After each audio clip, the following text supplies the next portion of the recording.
Class 6 सभी बच्चे ध्यान दें। आज हम पढ़ेंगे सामाजिक विज्ञान में पाठ 3 आवास। पाठ का नाम है पृथ्वी की गतियाँ। बच्चों, आज हम इस पाठ में पृथ्वी की गतियों के बारे में पढ़ेंगे। जैसा कि आप जानते हैं, पृथ्वी की गति दो प्रकार की होती है, घूर्णन एवं परिक्रमण। बच्चों, पृथ्वी की गति दो प्रकार की होती है। नंबर 1 घूर्णन गति, नंबर 2 परिक्रमण गति। पृथ्वी का अपने अक्ष पर घूमना घूर्णन कहलाता है। पृथ्वी अपने अक्ष पर घूमती है तो उसे कहते हैं घूर्णन गति। और जब पृथ्वी सूर्य के चारों ओर एक स्थिर कक्ष में, पृथ्वी की गति को परिक्रमण कहते हैं। सूर्य के चारों ओर जब पृथ्वी घूमती है तो उसे कहते हैं परिक्रमण गति। बच्चों, पृथ्वी का अक्ष एक काल्पनिक रेखा है जिसके कक्षीय सतह से 66 सही 1/2 अंश का कोण बनाती है। वह समतल जो कक्ष के द्वारा बनाया जाता है उसे कक्षीय समतल कहते हैं। पृथ्वी सूर्य से प्रकाश प्राप्त करती है। पृथ्वी का आकार गोले के समान है, इसलिए एक समय में सिर्फ इसके आधे भाग पर ही सूर्य की रोशनी प्राप्त होती है। सूर्य की ओर वाले भाग में दिन होता है, जबकि दूसरा भाग जो सूर्य से दूर होता है वहाँ रात होती है। वहाँ पर रात होती है। ग्लोब पर वह वृत्त जो दिन और रात को विभाजित करता है उसे प्रदीप्त वृत्त कहते हैं।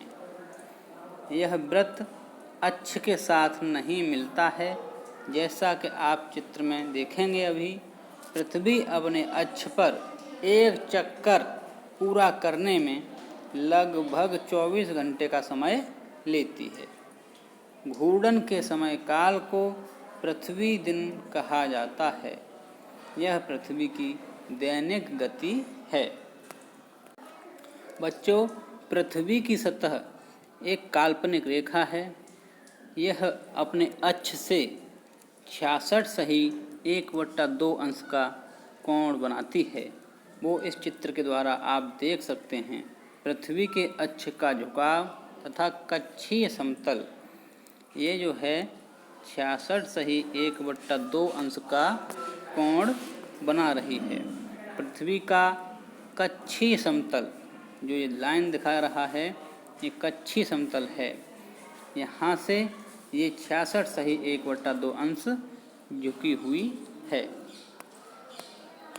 इस चित्र के माध्यम से हम यह जान सकते हैं कि पृथ्वी का जो आधा भाग सूर्य की तरफ होता है, यानी जिस पर सूर्य का प्रकाश पड़ता है, वहाँ पर दिन होता है, और जहाँ पर सूर्य का प्रकाश नहीं पड़ता है वहाँ पर रात होती है। तो घूर्णन के कारण पृथ्वी पर दिन और रात होते हैं। घूर्णन गति के कारण, यानी पृथ्वी की घूर्णन गति के कारण ही पृथ्वी पर दिन और रात होते हैं।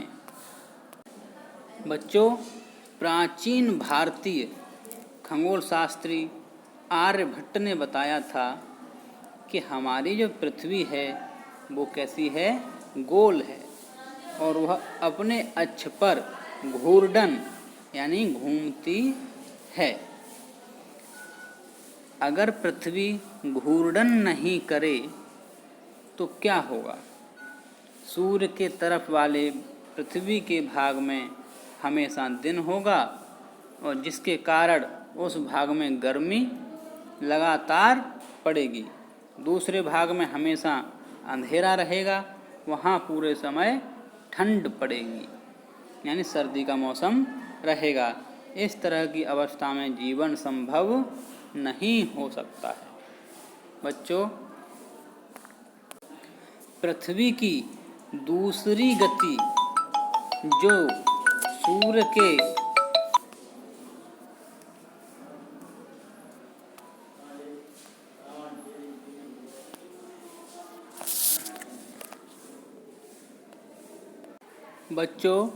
पृथ्वी की दूसरी गति जो सूर्य के चारों ओर कक्ष में होती है उसे परिक्रमण कहा जाता है।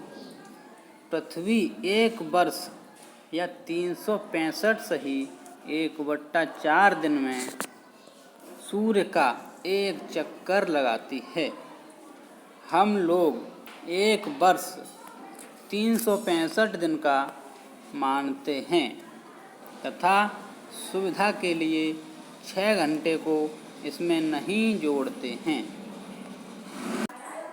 बच्चों, इस चित्र के माध्यम से हम पृथ्वी का परिक्रमण और पृथ्वी पर जो ऋतुएं होती हैं उनके बारे में जान सकते हैं। जैसे ये बीच में है सूर्य, और सूर्य के चारों ओर हमारी पृथ्वी परिक्रमण करती है, यानी सूर्य के चारों ओर घूमती है, जो इस चित्र के माध्यम से हम देख सकते हैं। हमारी पृथ्वी 21 मार्च को सूर्य के उत्तरी ध्रुव पर होती है, जहाँ पर बसंत ऋतु होती है। उसके बाद हमारी पृथ्वी घूमती हुई उत्तरी अयनांत पर पहुँचती है 21 जून को, और यहाँ पर ग्रीष्म ऋतु होती है। इसके बाद धीरे धीरे हमारी पृथ्वी 23 सितंबर को पहुँचती है, यहाँ पर बसंत ऋतु होती है। इसके बाद हमारी पृथ्वी सूर्य के चारों तरफ घूमती हुई दक्षिणी गोलार्ध या उत्तरी गोलार्ध के बीच में पहुंचती है, तो वहाँ पर 22 दिसंबर को शीत ऋतु होती है। इस तरीके से हमारी पृथ्वी सूर्य के चारों तरफ घूमती रहती है, और सूर्य के चारों तरफ घूमने की गति को परिक्रमण गति कहते हैं। और सूर्य के चारों तरफ घूमने पर पृथ्वी पर ऋतुएं बदलती हैं, कभी सर्दी तो कभी गर्मी, कभी बसंत ऋतु, इस तरीके से ऋतुएं बदलती रहती हैं। बच्चों, जो हमने अभी पढ़ा था कि हमारी जो पृथ्वी है वो 365 सही 1/4 दिन में सूर्य का एक चक्कर पूरा करती है, और हम अपनी सुविधा के लिए 365 दिन मान लेते हैं और 6 घंटे को इसमें नहीं जोड़ते हैं। तो ये 6 घंटे प्रत्येक वर्ष के बचे हुए 4 वर्षों में ये 6 घंटे मिलकर एक दिन यानी 24 घंटे के बराबर हो जाते हैं। 4 वर्षों में ये 6 घंटे प्रत्येक दिन के मिलकर 24 घंटे के बराबर हो जाते हैं। इसके अतिरिक्त दिन का फरवरी के महीने में जोड़ा जाता है। इस प्रकार प्रत्येक चौथे वर्ष ऐसा वर्ष जिसमें 366 दिन होते हैं उसे लीप वर्ष कहा जाता है। हमारी पृथ्वी दीर्घ वृत्ताकार पथ पर सूर्य के चारों ओर चक्कर लगाती है। पृथ्वी पूरे कक्ष में एक ही दिशा में झुकी हुई है। एक वर्ष को गर्मी, सर्दी, बसंत, शरद ऋतुओं में बांटा जाता है। ऋतुओं में परिवर्तन सूर्य के चारों ओर पृथ्वी की स्थिति में परिवर्तन के कारण होता है। इस चित्र के माध्यम से हम यह जान सकते हैं कि पृथ्वी सूर्य के चारों तरफ दीर्घ वृत्ताकार पथ पर कैसे घूमती है। बच्चों, प्रयोग करें तो हमें 2 पिन, एक पेंसिल और धागे की ज़रूरत पड़ेगी। तो हम 2 पिन लेकर कागज़ पर रखेंगे, जैसे ये रखी हुई हैं, और धागे को इसमें डाल देंगे, जैसे ये धागा डला हुआ है। और उसके बाद पेंसिल को उस धागे को कसकर खींचकर चारों तरफ पेंसिल को इस तरह घुमाएंगे तो ये बना दीर्घ वृत्ताकार पथ। क्या बना? दीर्घ वृत्ताकार पथ। बच्चों, 21 जून को उत्तरी गोलार्ध सूर्य की तरफ झुका है। सूर्य की किरण कर्क रेखा पर 21 जून को सीधी पड़ती हैं। इसके परिणाम स्वरूप इन क्षेत्रों में ऊष्मा और प्रकाश अधिक प्राप्त होता है। ध्रुवों के पास वाले क्षेत्रों में कम ऊष्मा प्राप्त होती है, क्योंकि वहाँ सूर्य की किरणें तिरछी पड़ती हैं। कर्क रेखा पर सूर्य की किरणें 21 जून को सीधी पड़ती हैं। इसके परिणाम स्वरूप यहाँ पर ऊष्मा अधिक प्राप्त होती है। ध्रुवों के पास वाले क्षेत्रों में कम ऊष्मा प्राप्त होती है, क्योंकि वहाँ पर सूर्य की किरणें तिरछी पड़ती हैं। बच्चों, उत्तरी ध्रुव सूर्य की तरफ झुका होता है तथा उत्तरी ध्रुव वाले भागों पर लगभग 6 महीने का लगातार दिन रहता है। क्योंकि उत्तरी गोलार्ध के बहुत बड़े भाग में सूर्य की रोशनी प्राप्त होती है, इसलिए विषुवत के उत्तरी भाग में गर्मी का मौसम होता है। 21 जून को इन क्षेत्रों में सबसे लंबा दिन तथा सबसे छोटी रात होती है। पृथ्वी की इस अवस्था को उत्तरी अयनांत कहते हैं। बच्चों, उत्तरी ध्रुव सूर्य की तरफ झुका होता है तथा उत्तरी ध्रुव पर जो उत्तरी ध्रुव का भाग है वहाँ पर लगभग 6 महीने तक लगातार दिन रहता है। तो उत्तरी गोलार्ध के बहुत बड़े भाग में सूर्य की रोशनी प्राप्त होती है, इसलिए विषुवत वृत्त के उत्तरी भाग में गर्मी का मौसम होता है। 21 जून को इन क्षेत्रों में सबसे लंबा दिन तथा सबसे छोटी रात होती है। कहाँ पर? उत्तरी गोलार्ध में। तो पृथ्वी की इस अवस्था को उत्तर अयनांत कहते हैं। 22 दिसंबर को दक्षिणी ध्रुव के सूर्य की ओर झुके होने के कारण मकर रेखा पर सूर्य की किरणें सीधी पड़ती हैं। सूर्य की किरणें मकर रेखा पर लंबवत पड़ती हैं, इसलिए दक्षिणी गोलार्ध के बहुत बड़े भाग में प्रकाश होता है। दक्षिणी गोलार्ध में लंबे दिन तथा छोटी रातें वाली गर्मी की ऋतु होती है।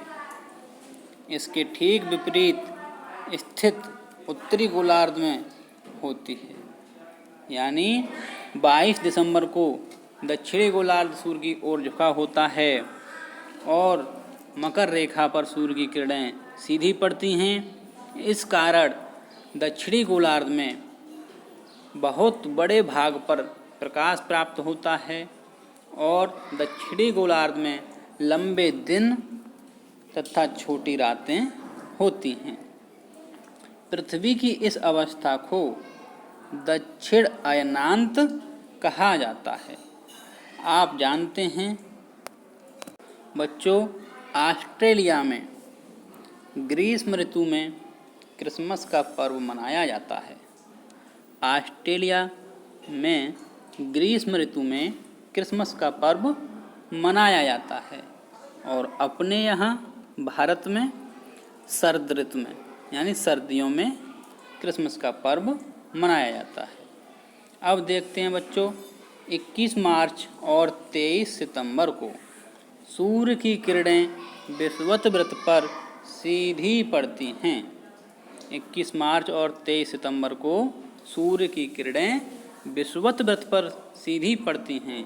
इस अवस्था में कोई भी ध्रुव सूर्य की ओर नहीं झुका होता है, इसलिए पूरी पृथ्वी पर रात और दिन बराबर होते हैं। और जब पृथ्वी पर रात और दिन बराबर होते हैं तो इसे विषुव कहा जाता है। इसे विषुव कहा जाता है। 23 सितंबर को उत्तरी गोलार्ध में शरद ऋतु होती है, जबकि दक्षिणी गोलार्ध में बसंत ऋतु होती है। 21 मार्च को स्थित इसके विपरीत होती है। जब उत्तरी गोलार्ध में बसंत ऋतु होती है तो दक्षिणी गोलार्ध में शरद ऋतु होती है। इस प्रकार स्पष्ट है कि पृथ्वी के घूर्णन एवं परिक्रमण के कारण दिन एवं रात तथा ऋतुओं में परिवर्तन होता है। बच्चों, आपका ये पाठ हुआ कंप्लीट। आपको ये पाठ 2 बार ये वीडियो देखना है और अच्छे से समझना है।